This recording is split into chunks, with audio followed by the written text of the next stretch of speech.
Chapter 8. School. Willie sat down to breakfast in a clean grey shirt and jersey, pressed grey shorts and polished boots. He stared out at the graveyard. It was a dull day. "Eat up, boy. Soon be time to go to school," said Tom, placing a paper bag on the table. Inside were 2 apples and a thick egg sandwich. "You can come back here for dinner if you want, or have it with the others.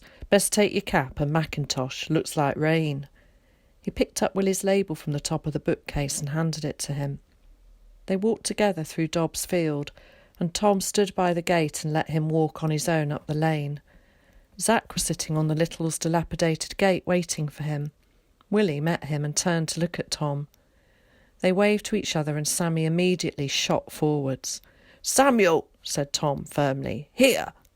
He stopped, glanced at his master, and then bounded back to him. Tom picked him up and watched the 2 boys disappear round the corner.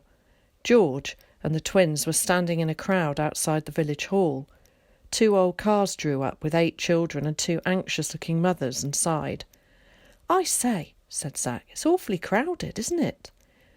"It ain't usually like this," said Carrie. "They've had to get an extra teacher," added her sister. "And," said George, "we have to share the school with some Catholics. We're having it in turns. Look." And he pointed in the direction of 2 nuns surrounded by a horde of children.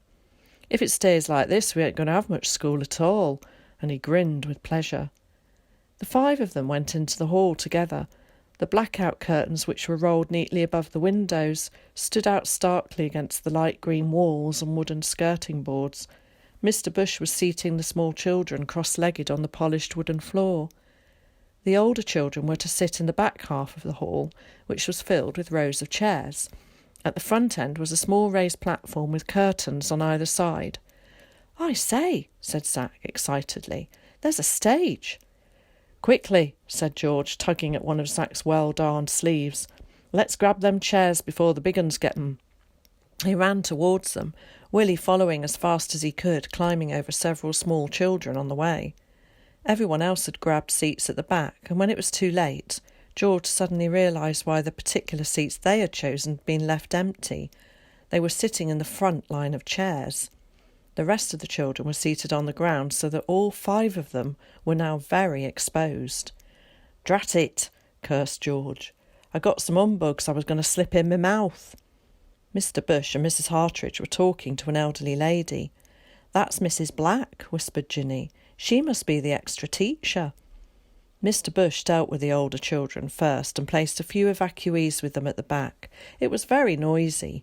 There was a lot of shouting and shuffling amongst the newcomers, most of whom were feeling bored and restless and had spent too long in the country already.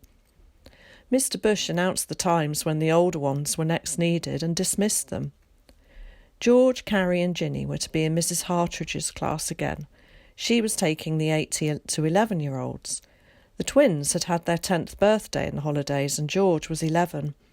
Mrs. Black was to have all the local children and non-Catholic evacuees from 5 years old to 8.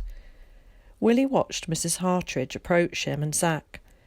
Zack told her his age, which was 9, and spelt out his name, apologising for it at the same time. She smiled. Willie handed her his label and said nothing. Her long flaxen hair was coiled up in a thick plait at the top of her head. Willie gazed with pleasure at her soft pink-cheeked face, and then suddenly his heart fell. She leaned over to Zack and said, "Now, Zacharias, you can call me Zack if it's not too much of a mouthful." "I think I can manage, thank you. Now tell me, what were you doing at your last school? You can read and write, can't you?" At this juncture, Willie's ears filled up. Zack's chattering was only a faint rumbling echo in the distance. He felt her hand on his shoulder. "Now, William," she said, "how about you? Can you read and write?" He remained silent. He didn't dare look at the others. What would they think of him? "What did you say, William?" "No," he answered, and he picked up one of the nails on his fingers and stared at the floorboards, wishing he could disappear into them. "Oh, I'm sorry about that, William. I would have liked you in my class. You'll have to go and sit with Mrs. Black's class," and she pointed to the little one seated on the floor. Willie looked up in anguish and quickly down again. The burning inside his ears seemed to spread into his jaw. He rose as if in a daze, found a space on the floor and sat down.